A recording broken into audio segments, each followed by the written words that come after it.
हम भी उन गोपियों को प्रार्थना करें कि हे गोपियों ब्रज की, आपके जैसा प्रणय हमारे हृदय में भी आ जाए, हमारे हृदय में भी ऐसा प्रेम हो। कोई साधना करने की उनको जरूरत ही नहीं है गोपियों को। उद्धव जी ने प्रश्न पूछा था भगवान कृष्ण को, भागवत के 11 स्कंद में है वो प्रश्न पूछा उद्धव जी ने कि गोपियां तो आपके पास जार भाव से आई थी, फिर गोपियों को ब्रह्म की प्राप्ति साक्षात्कार कैसे हो गया?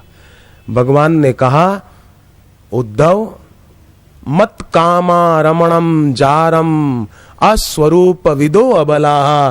गोपियां मेरे पास परमात्मा साक्षात्कार के उद्देश्य से नहीं आई थी,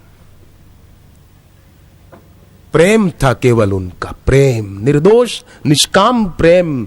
फिर भी ब्रह्म माम परमम प्राप्य संगच्छात सहस्त्रशः। गोपियों को ब्रह्म की अनुभूति हो गई मेरे संग से। उन्होंने ऊंचा संग किया, उन्होंने प्रेम मरने वाले से नहीं किया, गोपियों ने प्रेम अमर ईश्वर से किया।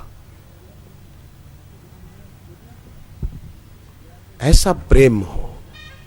प्रेम शब्द का अर्थ आजकल के लोगों ने बड़ा अटपटा लगा दिया। मैं तुमको प्रेम करती हूं, मैं तुमको प्रेम करता हूं। बैठ, अभी मैं और तुम है तो प्रेम कहां है? धोखा है।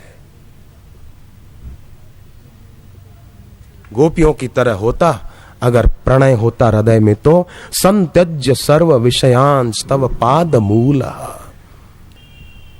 गोपियों के हृदय में प्रेम रूपी गुरु बैठा था। गल गई थी मूर्ति। जैसे हम लोग तो बैठते हैं तो कई बार किसी वस्तु व्यक्ति का चिंतन चलता है ना, ईमानदारी से अपने दिल पे हाथ रख के सोचना। पर गोपियों को तो ऐसा हो गया जैसे सोने की कोई दूसरी मूर्ति हो, उसको गलाकर अग्नि में तपाकर गलाकर फिर श्री कृष्ण के सांचे में डालकर कृष्ण की ही मूर्ति बना दी। ऐसे ही हम भी अपने हृदय में जो इसकी उसकी मूर्तियां बनाकर बैठे हैं, उन मूर्तियों को सदगुरु के वियोग की, गुरु के विरह की अग्नि में उनको तपाकर गला दें और उन्हीं के सांचे में ढाल दें। केवल सदगुरु ही रह जाएं, केवल हमारे इष्ट ही रह जाएं, बाकी कुछ भी न रहे, बाकी सब नष्ट हो जाए। केवल हमारे इष्ट रह जाएं, जिसको हम सर्वस्व मानते हैं, केवल वही रह जाए, बाकी कोई न रहे। जीवन अनमोल है कृपानाथ, मेरी सभी के चरणों में प्रार्थना है, अपना जीवन इधर उधर के चित्र हृदय में अंकित करके गंवाना नहीं तो बाद में बहुत पछताना पड़ेगा। क्या फायदा?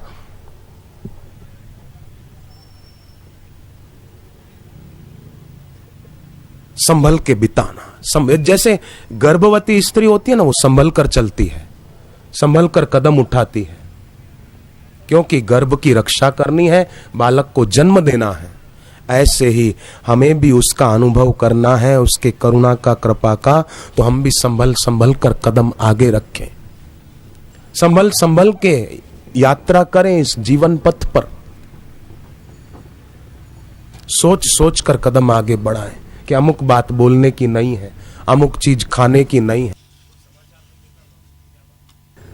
तो गर्भवती स्त्री तो बालक को जन्म देती है, परंतु हमें तो उसका अनुभव करना है।